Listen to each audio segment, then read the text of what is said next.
Hi, this is John Rowell for the Rowell Report.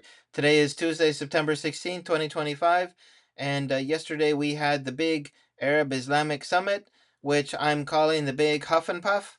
There were 57 uh, participants, which are members of the Organization of Islamic Cooperation. So you can see there on the screen all the different countries. I'm not going to go through them one by one, but in any case, they cover 8% of the world's GDP and 26% of the world's population. So not an insignificant number of people, but as far as economic or political power, maybe not so much. So anyway, the meeting was called in response to the Israeli attack on Qatar. And so the first problem with this meeting was it was really unclear exactly what they were trying to achieve with the meeting. Were they looking to take concrete steps to counter Israel's power and impunity in the area? Were they looking to support the Palestinian people? Which um, the meeting that was going to take place in Qatar that was attacked by Israel was meant to achieve. So really, what was the primary goal? And it doesn't seem that it was particularly clear because a lot of speeches were given. There was a lot of angry leaders and we need to do something kind of speeches, or we need to put pressure. This can't happen again. All that kind of talk.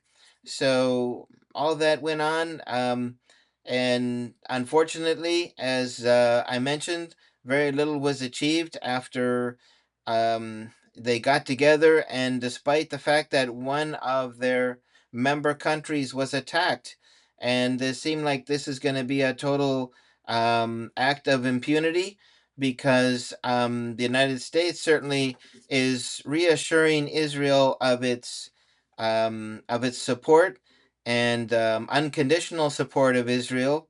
And also, we saw that Marco Rubio went to Israel. He sat down with Prime Minister Benjamin Netanyahu and was very relaxed. They seemed to be, conversing in a very cordial manner, and they seem to be talking about plans and what they were going to achieve, rather than Marco Rubio showing up and say you did wrong, and there's going to be consequences for that. You can see the way Marco Rubio is sitting in the meeting, just very relaxed, no, not a care in the world. And Benjamin Netanyahu is very happy. They're conversing, they're smiling. You can see when they met. And then Marco Rubio went to the Wailing Wall. I mean, he got the whole treatment.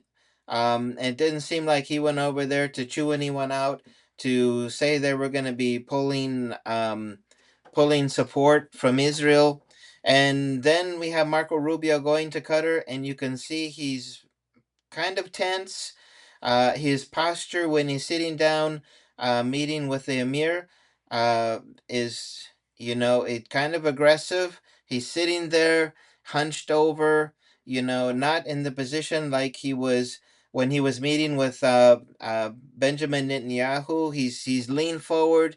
Um, he has a hand on his leg. He's rather than his hands together and relaxed.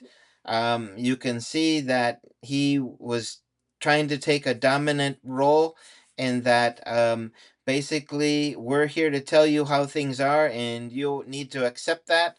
So anyway, this meeting, which took place on the 15th, was, just another one of those meetings like the Coalition of the Willing meeting regarding Ukraine, where they get together, they're angry, they're making statements, we got to do this, we got to do that. And in the end, there's no boots on the ground, there are no planes in the air, there's no ships in the sea. And here, the difference between the two coalition of the willing, so to speak, is that here one of their member nations was actually attacked, a citizen of Qatar was killed, a rather important person. So anyway, they had all the reason in the world to try to come up with something very effective and practical. And what could they have done? Well, they could have said, well, we're going to tell the U.S. to leave their bases, and the Emir of Qatar could have asked for that his planes back. I don't know if it was one or two 747s. The presidential plane. There was a gold watch he gave to President Trump. He could ask for that back. I mean, they could cut diplomatic ties. They could get together and decide to, um, do kind of a a reduction in the oil production to raise the price and to hurt the United States with higher oil prices, maybe throw the world into a little bit of a panic for a few days. They could have done a lot of things. And then the other thing that they didn't do in this meeting is, ask, okay, what countries did Israel fly over in the F-35s to attack Qatar? What country provided the refueling plane so that the Israeli planes could go attack Qatar and return? So all these questions didn't seem to be asked. It seems to be rather clear that it was the UK, because there was the as regarding the refueling plane, because there is information about a UK refueling plane that was circling the air right outside of Qatar. So what imagine happened was the Israeli F-35 planes flew to Qatar, refueled using the UK refueling plane, then carried out the attack, then flied back to Israel. Because I can't imagine them attacking Qatar and then going and then refueling with the UK refueling plane and then flying back. So anyway, and then we know that the United States is monitoring the airspace in the Middle East, every square centimeter. And they've been doing that for a long time. You remember that um, for some time there was a no flying zone in Iraq when Saddam Hussein was in power. So that was very heavily monitored. The United States is, they certainly have, I'm sure, the possibility to do live surveillance of planes that are flying and to detect, any planes that are unauthorized from this space. So, but if we go back to the question of what countries did Israel fly over? Well, if they flew over Syria and then over Iraq, then possibly they could have flown undetected by those countries, but they wouldn't have flown undetected by the United States. So we know that more than likely the U.S. was fully aware of the pending attack, ahead of time, and also the UK possibly was involved with refueling the planes. So we have the US, the UK, they're both, um, strong allies of Qatar. But the point is, in all of this, is that the U.S. and the UK only have one real friend in the Middle East, and that is Israel. And everyone else plays second fiddle. So um, these countries know that. I mean, they've known that for a long time. And so anyway, they certainly aren't going to bite the hand that feeds it, because a lot of these countries, they only have one. They only really have one source of economic life, and that is petroleum, especially the Gulf Arab nations. So they're not going to come out and say, okay, we're going to ask the U.S. to leave, and for our future air defense systems and for any future fighter jets, we're going to buy them from China, we're going to buy them from Russia. No, they've not come out with anything like that. And they could have said, okay, US, get off, get out of our country. And then, it'd be like the symbolic thing where they leave for a week or two and they say, oh, you can come back now. But at least they would say, okay, well, we did something specific that made the US think twice. But they're not even going to do that. So, but anyway, if you go to some of the, here's on Al Jazeera, who said what in the Arab-Islamic Emergency Summit. I don't know and why do you call that emergency other than they wanted people to get together immediately. But what was the emergency that they were going to solve? I think, again, I go back to the whole idea of the coalition of the willing. What are they going to do other than just get together and say angry things and say we need to do something and we're tired of waiting and now's the time. So anyway, you can go down the this page. I'm gonna share this in the description below the video, and you can see what was said by the different countries. And this is dangerous. Countries' sovereignty needs to be respected. And we have a photo of all the of the group photo with the leaders and other officials who came to the meeting. So I mean, this was a big thing.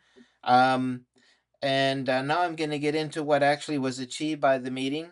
So they said that they're going to talk about pledging a joint defense mechanism. But I have a question here about this proposal. And if we go back to the day of the attack um, against Qatar. Qatar has the most up to date air defense system, and why didn't it activate? So, my question is who's managing their air defenses?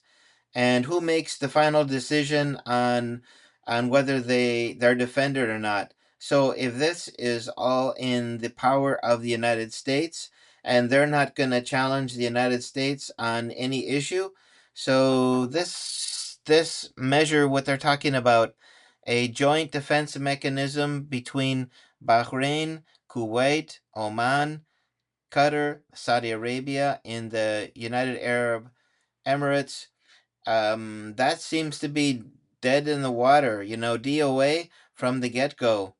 And then they talk about legal international accountability.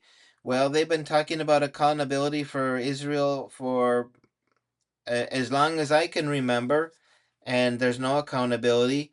So there's no mechanisms that exist that would force the United States to change its position, and so this is another DOA, another um, dead on arrival measure, and then solidarity and diplomatic reputational pressure.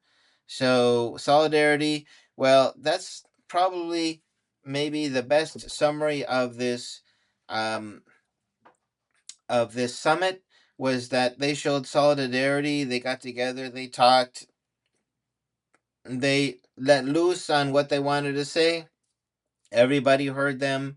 There was lots of applause, and but anyway, I don't think it achieved anything more than solidarity, because if you go back here, the joint defense mechanisms, do they even have um, individuals who are trained to run these air defense systems? Um, who's running their radars? So if they're not running their radars and they're not, managing their air defense systems, which are complex systems, it takes years to learn how to use them properly. Um, how are they going to go about doing that? So, anyway, so the big problem here is that these nations depend on the United States for their economic livelihood. And if they were to turn against the United States, they could be a target for the next takeover.